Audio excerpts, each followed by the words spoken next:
through storms, unshaken, unbowed. From trials and verdicts, still standing proud. A titan in the tempest, against the raging crowd. He's got a vision for the future, gonna shout it loud. Changing the wind, it's coming fast. A new foundation built to last. Cryptocurrency's the key, make the big switch. Power to the people, time to teach the rich.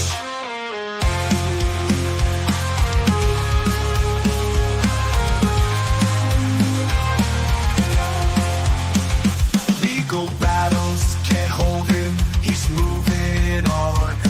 With plans so bold, from dusk till dawn. He's rewriting the rules, a new dawn's day. From the hands of the few to the people's way. Howdy, everyone, and welcome to the Crazy Cryptonaut channel. I am Zester, and thank you guys so much for joining me at, well, currently, while live, going out at a particularly odd time, had things that popped up during the normal 11:30 a.m. Eastern Standard Time start. And so, my apologies to those that are seeing this probably in recording that were a little confused earlier this morning, but quite excited for today's, because I think this is going to be an important video for a lot of folks to go back and watch, because we're going to talk about staking. We're going to talk a lot about staking, and it's probably not going to be the most exciting conversation that you've had in the slightest, but it is an important one, and there's a lot of really good learning to dig into. And so we're going to talk a little bit about the news, because all of us XRP holders, we got a huge win today. That's quite exciting and something to look forward to. And so we'll do a little bit of news, and then we're jumping into staking. So thank you guys so much for joining. Howdy there, Kukla. Happy Trump Day and Constitution Day to you as well, Kukla. Good morning from the Pacific Standard Time Zone. Good morning there, Deborah. Welcome. What's up, proud Arab American? What's up, Zester? I can't stay, just wanted to holler. Hope your day is fantastic. You have a great family, my friend. Thank you so much, proud Arab American. Thank you so much. Hope you have an awesome day. I know Jeremy was having a great time chatting with you earlier. I am looking forward to getting to chat soon. Hey, Mary Whale, lunch with Zester. Absolutely. Deborah Muse work, odd works. Hi, Zester. So glad you're talking about that today. Thank you so much, Deborah.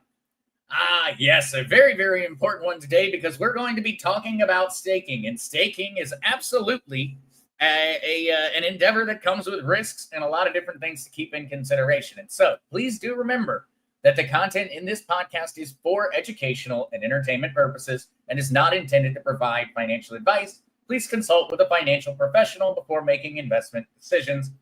Definitely an important one. Thank you, Kukla, for making certain I get that one. Because yes, talking today about staking, there are undoubtedly risks.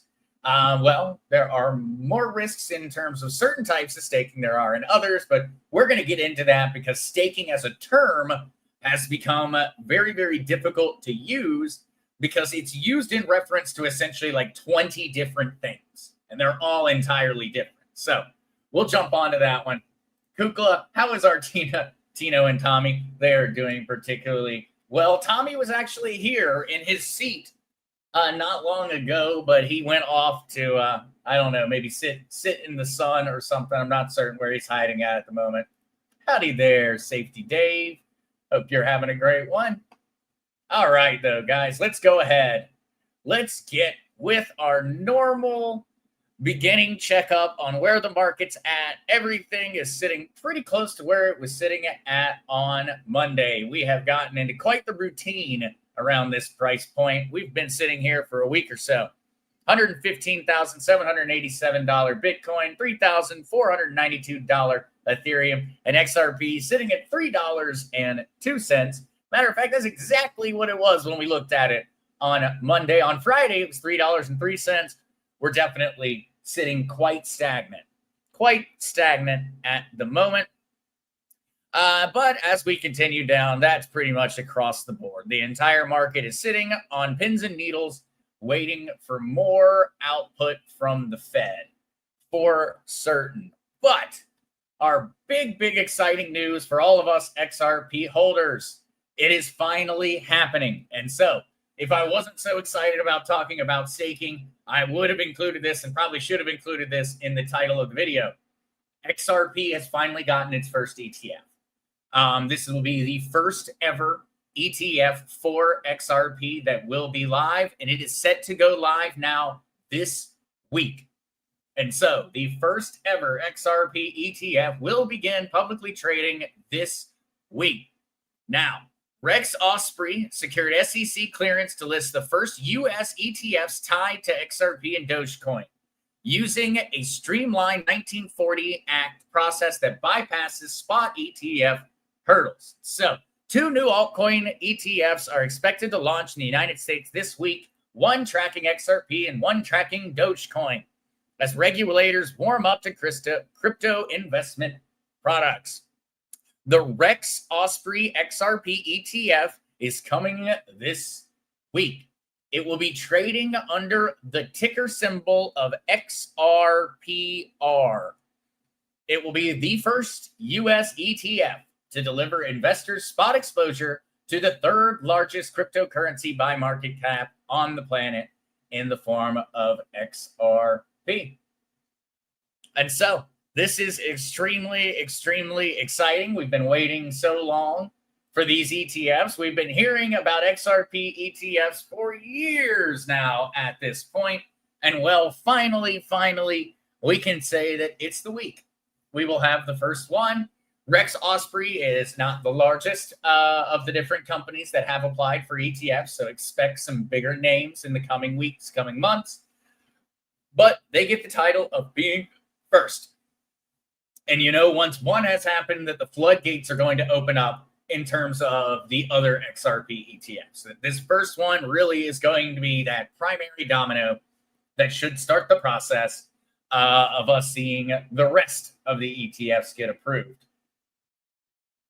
Now, Gary 7, how does the market typically react when a new ETF is introduced? Gary 7, this one's interesting because we've seen a lot of different takes on this front. And so, Gary, to kind of give one example that's very fresh to mind, Dogecoin's ETF was set to go live last week. It ended up getting delayed.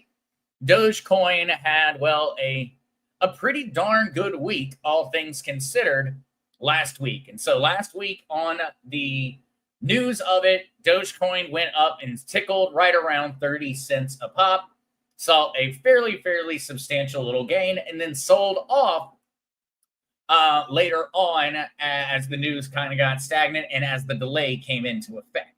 And so, Gary, what we can say is that oftentimes ETF announcements can be a little bit of a situation of buy the rumor and sell the news. Ultimately, the rumor, the announcement that it's going to happen is exciting. We're going to see a general market uptick because it's exciting. More people are seeing XRP in the news. More people are thinking now's the time to make that investment. And so you'll see a little bit of an uptick. But Gary, the real thing to be looking here is what are the inflows? And so when this XRP ETF is fully live, XRPR is trading out there wild, the biggest thing is going to be how much money flows into it. And so, Gary, we're going to see a little bit of an uptick on it just as a matter of excitement. One of those buy the rumor type deals. Now, if when it goes and we start seeing the data come back, we see low numbers on the ETF, below expectations, we're going to see a drop in the price of XRP. People are going to panic. They're going to say, oh, people aren't actually that interested in XRP. Maybe I shouldn't have bought the rumor. And now they're going to sell the news. And so it really comes down to how much money we see inflow into it, Gary. That's going to be the major determining factor. We're going to see a little uptick just off of the hype. I expect to see that in the coming day or so. We'll see that little general uptick. Maybe we see $3.15 or something like that. And then we'll really get to the meat and potatoes when we start to be able to see how much money is flowing in. If we see that hundreds of billions of dollars flow into this ETF in a matter of weeks, the price of XRP is going to skyrocket. It's going to absolutely skyrocket.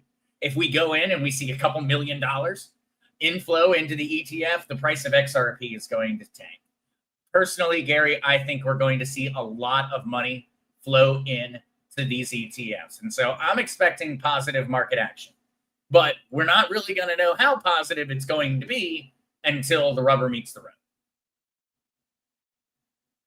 All right. What's up, Cuddy?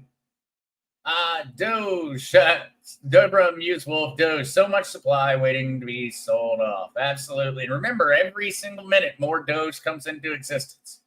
Safety Dave, I have so many questions. One, if I put all of my crypto onto a self-custody wallet from the 4 or 5 different accounts, is that possible? And so Safety Dave, I'm going to go ahead and I'm going to make some assumptions, which always gets a little dangerous. But I'm going to make some assumptions that Safety Dave, what you mean is that you have like Ethereum and XRP and Bitcoin. And so these are on different blockchains. And so you can't keep them inside of the quote unquote same wallet. But Dave, an example of this would be like if you had a Ledger hardware wallet. So like the ones that I sell that I have the partnership with Ledger for, if you get one of those, you will then have one device that has a Bitcoin wallet on it. It has an XRP wallet on it. It has an Ethereum wallet on it. It has all your wallets are all on one device. And so Safety Dave, I think that's what you're looking for, is you're looking for a self-custody hardware wallet like a Ledger. And then you can bring all of your different crypto accounts and you can put them all in the same place. And so I'm pretty certain, Dave, that that's what you're looking for. Let me know, though, if I missed something there on that one. Gary 7, my job's HR department stole everyone's underwear. All I did was asking them to debrief the employees before the meeting. Took that debrief a little too literally. Flying Squirrel 89 popped in to say hello, listening on TV and about to start chores. Have a great day. Thank you so much for popping in, Flying Squirrel. You have a wonderful day as well. Good morning, or howdy there, afternoon, I suppose now. A joyful voice. Welcome. Hey, howdy there, Rafe Dumb Mama. All right, let's jump over, though. That was our very, very exciting news. We've got our XRP ETF coming. Toronto, particularly exciting. Really going to be interesting to see how much money flows in. Moving over to more of a little fun one, just to show how much you're going to be invaded in your lives by blockchain technology. American Express is now offering NFT passport stamps for travelers. So now you're going to be able to start getting your passport stamps in the form of NFTs, which I guess it's really just a novelty, but you never know. Sometime in the future, people might not believe that you actually went on that vacation if you can't show them the proof. Who knows? We could move towards a world like that. All right. Another momentous little occasion. Swiss banks complete the first blockchain-based legally binding payment. UBS, Signum Bank, and Post Finance completed a blockchain study proving the technology's efficacy for bank deposits and institutional payment infrastructure. And so more and more announcements from the big boys about how we're there. We are at the point in time where blockchain technology, cryptocurrencies, and the payment rails are starting to be ready to go ahead and take over the show. And so in that regard, I think we are getting closer and closer to that shift of the day where we will officially say we're on the new financial system, capitalism 2.0. We're getting closer and closer to that day. I think that it's always going to essentially be a bit of a muddy water, though, throughout this, because we are essentially already operating in certain parts of the world and certain parts of the economy. We're already starting to operate on portions of the new financial system. It's already essentially happening. And so I think it's always going to be kind of muddy to kind of officially say on what day. because it's going to be more a matter of more and more implementations occurring. We're going to see more banks come online with payment rails, more central banks come online. And so I wonder what that day will officially be. And I wonder what the mainstream media is going to call it. I wonder what they'll call it. Capitalism 2.0. I'm starting to really like that term for it. Michelle, Zester, can you define skyrocket a bit more? And so, Michelle, it's very difficult with that one to really, it depends on how much money flows in. Hundreds of billions of dollars flow into that XRP ETF. We could see XRP double in price in a matter of a couple weeks. Hundreds and hundreds of billions more flow in. We're going to keep seeing that price go up. But we do have to keep in mind, ETFs are not directly holding these cryptocurrencies. The people that are choosing to participate in the ETF, they are not the custodians of it. And so ETFs do have very, very, very rampant volatility quite often in terms of inflows and outflows. And so, Michelle, that's a whole other facet of this. Does tons of money flow into these ETFs and stay? Or does tons of money flow into these ETFs? We see the price of XRP jump 50%, and then we see massive amounts of outflows or sales come from the ETF holders. We're going to have to see, Michelle. It's really going to come down to how much money. How much money. And this one's just the beginning. That's something else that has to be remembered. Each of these different ETFs are different. And so essentially, just because this one does well or does poorly doesn't mean that the next XRP ETF is going to do exactly the same. This is just the first. And so we're going to be learning a lot together on account of the fact that it's the first. We don't have a historical context for XRP exactly itself to look back on. Faith, family, freedom. I have a Ledger wallet, but I wanted to buy something on BNB, so I bought a Tango wallet to access it on referral. But I have tried several cards for payment, but it will not accept any on Tango. Okay, faith, family, and freedom. And so just so you know, you are capable of buying things that are on the BNB blockchain from your Ledger hardware wallet. And so it does require an extra step depending upon where that crypto is currently at. But faith, family, and freedom, just as a little bit of a heads up, it is very possible to actually utilize a browser like a wallet browser application like MetaMask. And you can actually use your Ledger hardware wallet through MetaMask.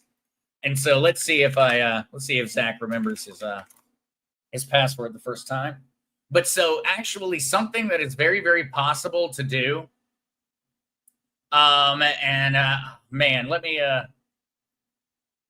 me do this real quick. Sorry there, guys. Just where do I put this so that I can look at it real quick and not accidentally reveal all my passcodes. All right, let me look here real quick and try to get to the right place.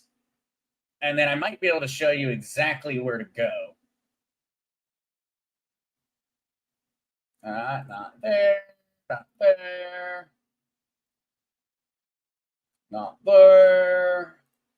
And I know you're right around here. I know you're right around here. Where are you hiding at? Sorry about that. 1 second, guys. This one will be, I think this might be helpful for a decent amount of folks out there, in all honesty. If I could just find the darn thing real fast. I don't know where the heck it's hiding at. Where is it hiding at? I don't know where they went and hid the ability to connect your Ledger wallet to your MetaMask. I know that it has the ability, but they have gone and hidden it somewhere that I do not seem to be able to find it on their little page. So I may have to go out there and actually, here we go. I did not realize they had made that little shift on how that works. Let me pull that up real quick. And so what you'll actually see now, and this is quite cool the way that they went about doing this, is so you'll actually see now on your MetaMask, you have the ability to actually come in and add or connect a ledger to your MetaMask. This will allow you to actually use your ledger to sign transactions and participate in decentralized finance. And so that is another way, Faith, Family, and Freedom, where you could actually use your MetaMask and your ledger in combination in order to go to a site like PancakeSwap. And a site like PancakeSwap, you would then be able, it's a decentralized exchange, you would then be able to swap for any BNB or anything of that nature that you might want. So you'll see right here, actually, that what connected to this is 7F1B. That is my Ledger hardware wallet. That is one of my Ledger hardware wallets. And so right now, my Ledger hardware wallet is actually connected to a decentralized exchange. It allows me to participate in decentralized finance without actually giving over any of my seed phrase or any of my data in regards to my wallet itself. And so there are other ways. This does get a little bit more complicated. But just so you know for the future on that one, Faith, Family, and Freedom, I'm sorry that I didn't get you that answer sooner, though, and saved you the effort on Tangum. No, very glad that you could make it, Rafe to Mama. Gary7, how has mainstream media been acting with the boom in crypto? I haven't kept up with mainstream news.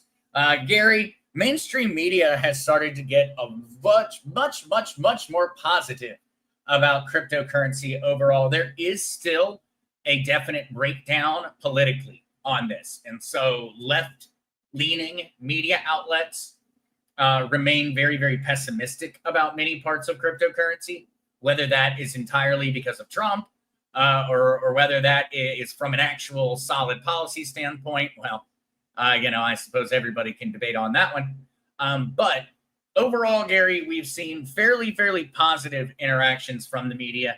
The only thing I would say is that we have seen a lot of negativity around cryptocurrency on account of left-leaning media being very anti-Trump. That's really the only negativity I've been seeing. All right, though. With that one, I'm going to focus now for the rest of the time on this stream. We're going to talk about staking. And so with this, I went ahead and I worked with AI to try and break this all down because it gets very complicated very fast.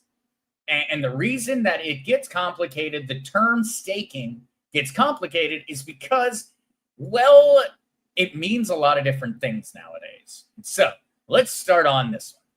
What is staking in crypto? Now, at its core, staking means locking up your cryptocurrency to support the security and operation of a blockchain network. In return, you earn rewards, kind of like interest, dividends, rent, etc. Now, you can think of it as, from a traditional finance standpoint, you deposit money in a savings account, the bank lends it out, and you earn interest. The crypto analogy, you lock up coins in a blockchain system, the network uses them to secure transactions, and you earn rewards. And so, pretty simple idea. We're all fairly used to the idea of having like a savings account or something else. We understand that the bank is doing things with our money, and that's why they're capable of paying us, the 2% or whatever it is that banks are paying in savings accounts nowadays. Not near enough to beat inflation. But that's what we're used to. That's something that is very normal. People are used to the idea, I make a little bit of money if I keep my money in my savings account. Well, same idea here in many ways with staking. Now, how staking works. This is where it gets nuanced because this is specifically talking about staking in regards to proof of staking blockchains. And so, to give some examples, Ethereum, Cardano, Solana, and Polkadot, these are proof of stake blockchains. What you do in order to mine Ethereum, Cardano, Solana, or Polkadot is you stake your Ethereum, Solana, or Polkadot. You stake that actual crypto. You don't run machines. Like for Bitcoin, Bitcoin is proof of work, whereas Ethereum, proof of stake. And so what people do is you put your Ethereum and you lock it into the network. And by doing this, you are staking your Ethereum. I'm going to use Ethereum for this one just as a matter of kind of simplifying and not confusing anyone with a bunch of different words. And so Ethereum's going to be our example of proof of stake.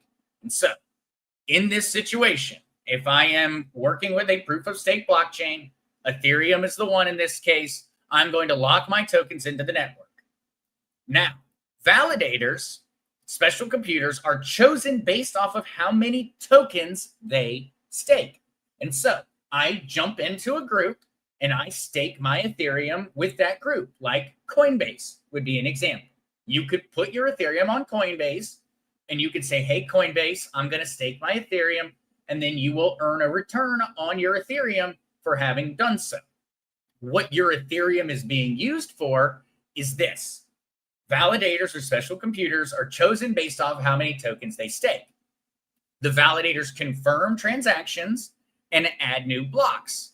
Good validators earn rewards, which then get shared with the people who staked. And so this is where I'm getting paid for staking my Ethereum.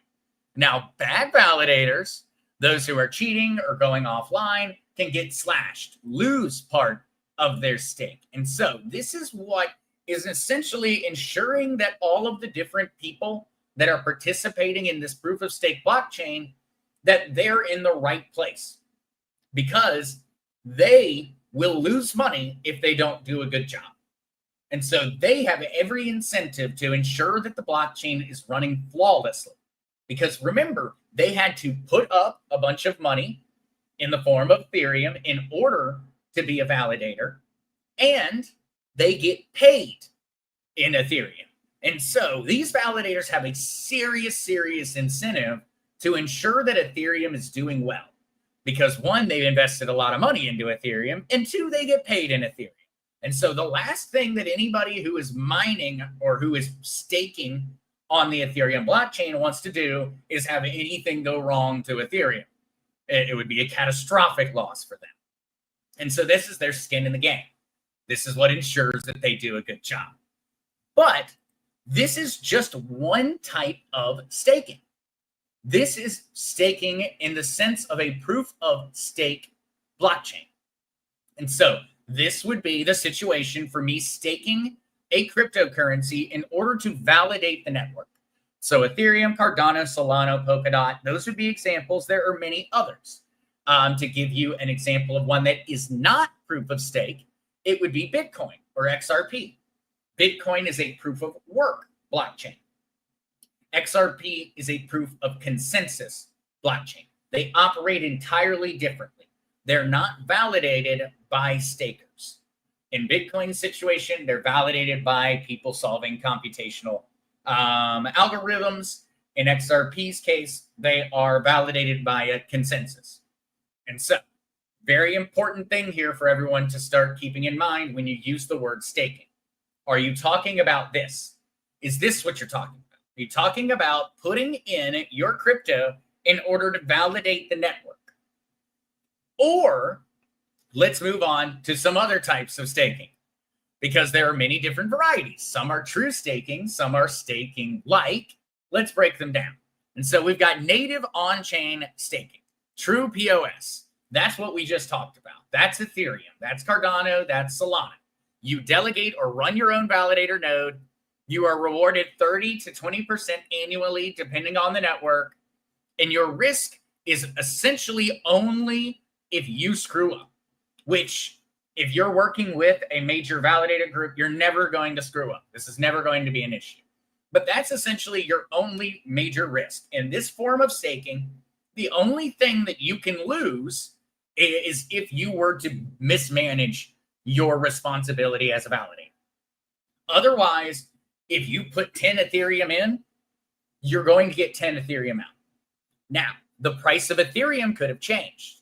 And that's something you always have to keep in mind. Remember, this says no risk. It says the only risk is if you do something wrong, which you're not going to do anything wrong, so there is no risk. Well, there's no risk to your 10 Ethereum, but there is the idea of impermanent loss that can occur. And so say I bought my 10 Ethereum at the current price of Ethereum, and then the value of my 10 Ethereum goes down. Now, I'm still receiving staking rewards. I still have 10 Ethereum, but my 10 Ethereum is worth less than it was when I bought it. In this case, there is the possibility of impermanent loss. It is called impermanent because, well, technically all you got to do is just wait until the price goes back up, and then that loss will no longer exist. It becomes permanent if you choose to sell at that point in time. And so, just as an important thing to remember here, this is specifically proof of staking, blockchain staking. This is true POS staking. There is essentially no risk as long as you remember what is happening. You're going to get your 10 Ethereum back, but your 10 Ethereum might be worth a different price than what you put them in as. Now, this works in both directions. If I take 10 Ethereum and I stake 10 Ethereum for a year, and I say, okay, you hold on to my 10 Ethereum for a year, pay me my interest rate in Ethereum the whole year. They're going to be paying me for having done this. And so they're going to pay me.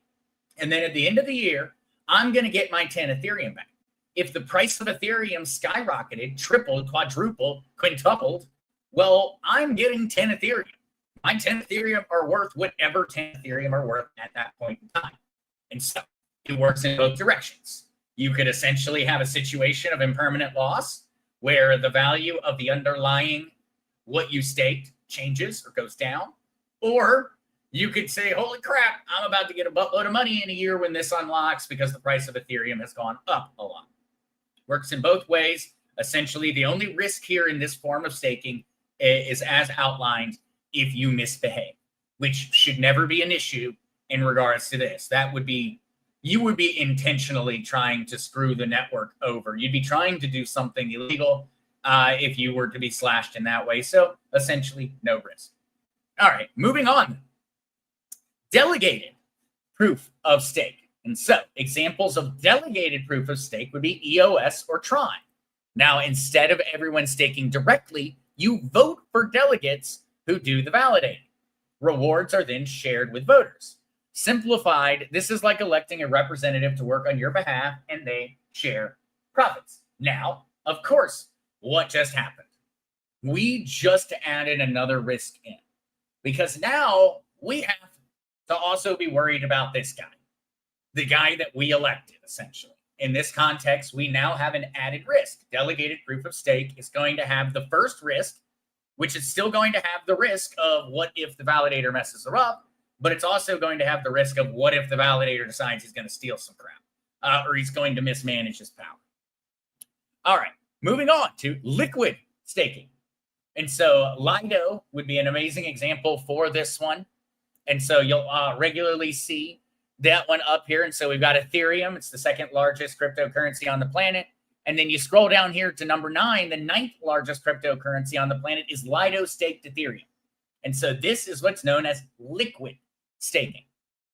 And now in liquid staking, you stake coins, but you also get a liquid token that you can trade or use in DeFi. This solves the problem of funds being locked because now you still actually have it. So that's what occurred here. That is why you see Ethereum and Lido staked Ethereum right here. What happened was people staked their Ethereum and they received Lido staked Ethereum for having done so. It's the liquid representation of their staked Ethereum.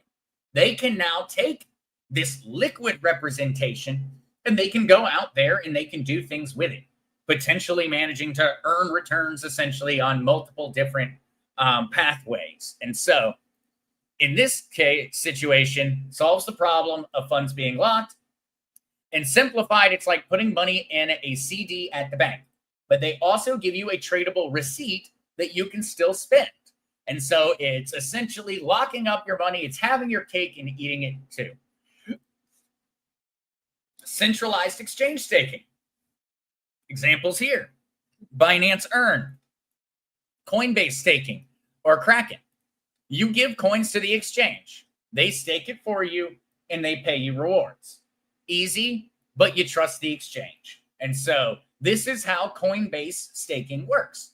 Essentially, you log into your Coinbase account. You say, hey, Coinbase, here's some Ethereum. I want to make some money. And then Coinbase, what Coinbase does when you say that is you say, hey, Coinbase, here's a couple of Ethereum, pay me a return. Coinbase takes your Ethereum and they come back up here to this and they do it. And so essentially what this centralized exchange is doing is they're just saying, hey, I'll handle it for you. I'll make your life easy. You don't have to figure it out. You don't have to worry about it. I got you. I'll do it. I'll take a cut and I'll pay you whatever's left. And so in this situation, you're essentially doing the same thing as all the other forms of staking. You're just not the one who's in charge. Coinbase is the one that's in charge. This is very easy, but it does come with the overall risk of you needing to trust the exchange. If Coinbase goes out and screws up, well, it might be Zester who ends up holding the bag for that. All right. Now, staking as a service. Independent companies run validator nodes for you. You keep coins in your wallet. You delegate to them. They take a small commission. It's like hiring a professional property manager for your rental house. All right. Moving forward, soft staking. Exchanges reward you for just holding tokens in your account. They stake or lend behind the scenes. You don't interact with the blockchain directly. It's like getting cash back for holding a store card. A great example of this would be Coinbase staking for USDC. And so on Coinbase, if you keep USDC, which is a stable coin pegged to the US dollar, if you just keep that in your Coinbase account, Coinbase pays you 4.1% yearly. They don't lock it. They don't use it. It's in your account. You always have access to it. There's no unlock period. There's no withdrawal period. You immediately have access to it. You can buy something with it right away. But you're also getting paid for keeping it there. That would be soft staking. Now, they may be doing something with it in the background. Maybe Coinbase is lending that money out. Maybe they're doing things. But I always have access to it. And in that way, it's soft staking because I don't have to keep it there for any set amount of time. All right. Now we get into what gets even more interesting in terms of staking. And this is where a lot of people get confused. DeFi staking or yield farming. Now, this is when you go and you lock coins into DeFi protocols like Uniswap, Aave, Curve, PancakeSwap.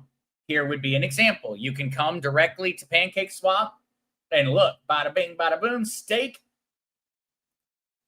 I can come in and I could stake into these syrup pools and I could start staking right here through PancakeSwap. And so Uniswap is another example of this. Aave is a lending protocol, but there are tons of these out there in the decentralized finance space where I can stake my different cryptos. And so what's happening now? This is when things get a little bit more confusing because now we're not talking about a centralized authority. This is decentralized finance. This is being run by smart contracts. And so what's happening is locking coins into DeFi protocols. This is sometimes called staking. And so you will regularly hear me say the term staking because look, it says stake. It says it right here. It says stake. But this is one of the things that confuses so many folks because this is, in all honesty, not staking. What this really is sometimes called staking, but really you are providing liquidity or you are providing a lending service. And so it's an important distinction. In those other ones, we were staking, genuinely staking our crypto. In this situation, the term staking is regularly used, but it's not accurate. You are a liquidity provider in more honest sense, a liquidity provider. And so these rewards may be earned in trading fees, governance tokens, or incentives. The rewards here get a lot higher. They get a lot higher because there's no centralized authority. It's decentralized finance. You are taking the lion's share. You are the bank. And so you are taking all the money. If your money was used to facilitate a trade, you get all the fees. It's your money. No everything else. And so in that regard, it is much more direct in terms of your overall investment strategy. Now, to simplify this idea, it's like renting out your car on Turo or renting your house on Airbnb. You put your assets to work in a marketplace. That is what you are more so doing in yield farming. If you are providing loans, if you're providing liquidity, you are putting your assets to work in the marketplace. You are providing people the ability to trade against your assets in order to facilitate transactions and transfers. It means I can stake BNB or Ethereum or stable coins. And what happens is when people trade between that currency, well, they need my liquidity to do it. And when that happens, I get paid. And so the more activity there is inside of these liquidity pools, the more you could potentially earn. These can get really, really crazy on some of the potential APRs. Now, please keep in mind, with all of these numbers, these are not guarantees. APR is a really great way of saying you might make this much. APR, APY, these are very important terms that are a little bit more advanced. We're not going to dive into those today. We'll go for, staking intermediate level before we start jumping in to all of those. But you'll notice some pretty crazy numbers start to occur. Here on Earn Cake, Stake GTAI, they are currently portraying a APR of 81.72%. Here with Earn Kudis 25.5, Earn Ain 24.9, but you are getting paid in this random crypto. And so in many cases, you also have to be keeping in mind with yield farming, what are you getting paid in? Because it could be a very, very volatile or weak asset that you're getting paid in, which means it could potentially go up or down in value very rapidly. All right. So there we go. That was yield farming. Now we've got lock drop or launchpad staking. Project asks you to stake/lock tokens to earn allocations of a new token. For example, Polkadot's Parachain slot auctions and Binance Launch Pool. It's simplified. This is like pre-ordering a product and getting bonus rewards for being early. And so you go ahead and you buy something essentially that doesn't even exist yet. They get access to those funds in order to develop their project, and then they pay you for that. You know, you essentially became an angel investor type deal in that situation. Now we've got NFT staking. Some projects let you stake NFTs to earn tokens. Really more like a reward mechanism than true staking. Simplified, this would be like putting your Pokemon cards in a showcase in order to earn points. Pretty silly overall, but you never know where it'll go. And then number 10, restaking. This is a very, very new trend. This one is still kind of evolving at this point in time. But an example would be the IGN layer on Ethereum. You take staked Ethereum, the liquid versions, and so like the Lido version of it, you take the liquid version of your Ethereum and you restake it in order to earn extra yield for securing other networks. Higher rewards, higher risk. It's like renting out the same house twice. Double income, but a little risky if the tenants start fighting. And so with that, we've got the overall risks of staking. And so those are kind of the simplified 10 different varieties. There are more nuances in the world of staking. There are more nuances that work in different ways. But these are the pretty clear 10 normal ones. And so pretty much everything is a hybrid version of this. But what are the overall risks? So risks of staking, there's slashing. This would be in the situation of you being a bad actor in a proof of staking network. You could lose part of your stake if the validator cheats or fails. Illiquidity. Some staking locks coins for weeks or months, and so you may lose out on an opportunity. Maybe you locked your Ethereum. The price of Ethereum goes to $1 million, and then it plummets back down. Well, if you weren't locked in the staking, you could have sold. But if you are locked in for a year, you cannot sell. And that means you could potentially miss out on an opportunity. That's another risk factor. Custodial risk. So if you're using a centralized exchange or a third party, they could get hacked. Protocol risks. This would be more in line with with DeFi or yield farming. What if there is an error in the technology? What if there are bugs in the smart contract? That could potentially result in you losing your money. And then, of course, market risk, which we discussed. Just the general idea that the price could change. Token price drops while staked, you can't sell.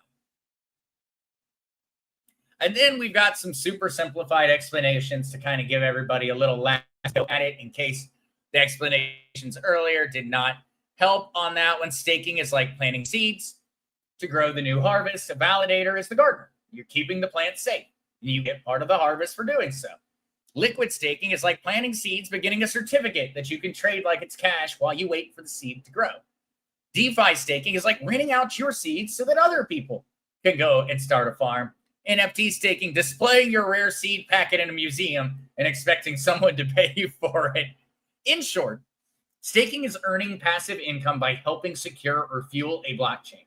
It comes in many forms: native, delegated, liquid, centralized, DeFi, NFT-based, and now even restaking. And so I hope that going through this in a slow way and literally reading through all of it will help some folks with having a really good understanding. And I hope that this video will become the new go-to whenever somebody has that beginning question about staking, that this will become the go-to to come check this one out. Because this is a breakdown of pretty much all the general basics you're going to need before you start thinking about getting into staking. Now, as you continue forward, we could then start talking about the different places that you could stake. And so, of course, we've got the centralized exchanges like we discussed. You can stake on those like Coinbase. And then, of course, we've got staking as service platforms like the Lido, the liquid staking that we saw. And then we've got our own native staking that we can do independently from our Ledger hardware wallet. You can do that directly. You can connect Ledger Live to delegate coins like Ethereum, DOT, Atom, etc. in order to literally provide it directly from your own self-custodial wallet. And then many more going into things like PancakeSwap when we start to talk about yield farming. And so we will have to go digging into more and more of those different places for staking as we work and look towards the future. But let me see what type of questions I missed as I went through that one. All right. Mary, well, I've gotten a few emails to log into my Coinbase because of inactivity. I didn't. Is it an email scam? Mary, well, they're most commonly, they are email scams, 99.999% of the time. Mary, I get them nonstop. I get text messages all the time. Hey, somebody just tried to log into your Coinbase account from Thailand. It wasn't Coinbase. It's a scammer. They're trying to trick me into calling them. And so, Mary, whenever you have a situation like that, go and independently log into your Coinbase account and just see if there's a problem. But don't follow their links. If they sent you a link, hey, click on this link to log into your Coinbase account, that's how they're scamming you. And so, Mary, you're totally right to not trust them. Totally right. Mary, well, I built 5 miners back in 2017, back when Ethereum was proof of work. Very awesome, Mary. Well, yeah. You were probably burning through some graphics cards back then. All right. Cuddy Matthews, what would be the main reasons that one would lose their crypto? Mismanagement. Number one reason and the number one way, Cuddy, that people lose their cryptocurrency is their own fault. Unfortunately, that is the number one cause of overall cryptocurrency losses on the planet at this point in time. It is because people got it years ago, back when not many people knew much about crypto, things of that nature. People lose access to their wallets. People accidentally give their information to a scammer. And so scammers do come into this, but essentially the point of failure is typically going to be the person who actually owns the crypto. And Cuddy, that's why it's so important that we keep in mind all of our different safety protocols when it comes down to crypto. That's why it is so important, because really we are most likely going to be the reason that we have a loss. D. Rambo, Zester, your thoughts on how crypto will be affected with Powell's speech today on interest rates, up, down, sideways. It'll help me decide my next steps. Thank you. D. Rambo, that I wish I knew exactly.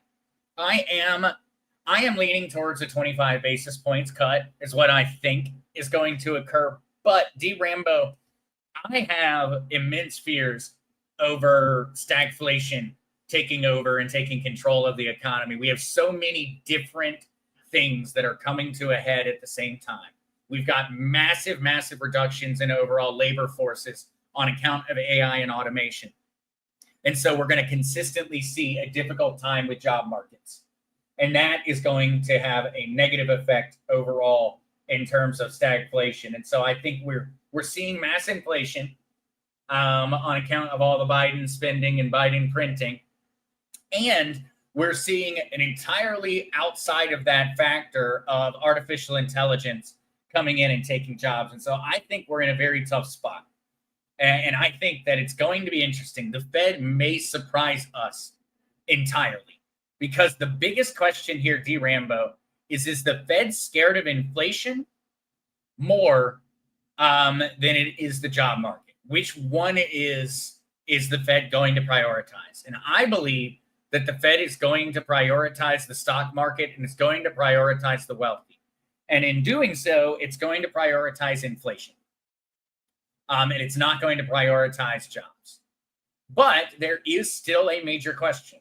Ultimately, stagflation is such an issue because it really cuts the government, the central bank really has two different ways it has essentially two different things that it can do. It can cut interest rates or it can increase spending. Now, increased spending is negative for inflation. Of course, more dollars, inflation gets worse. That's bad. We don't want that. Well, when we're facing a situation of stagflation, though, we're really in a catch-22.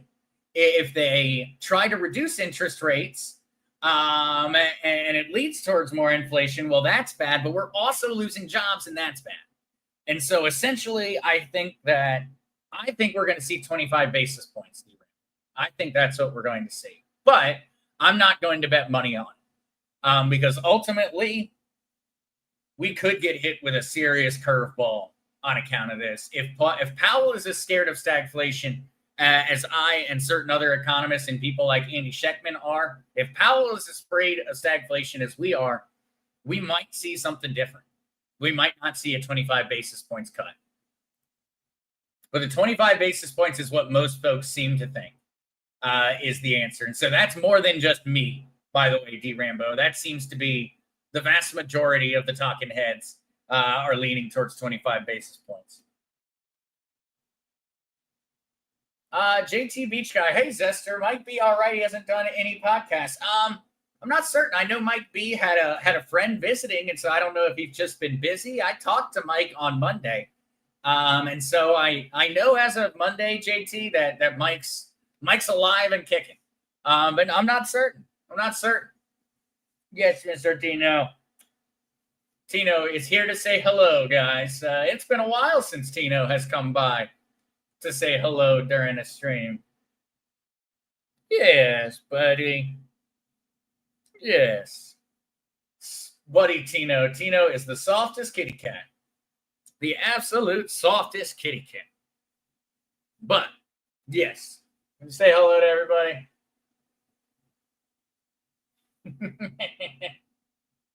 Yes, buddy. All right, though, guys.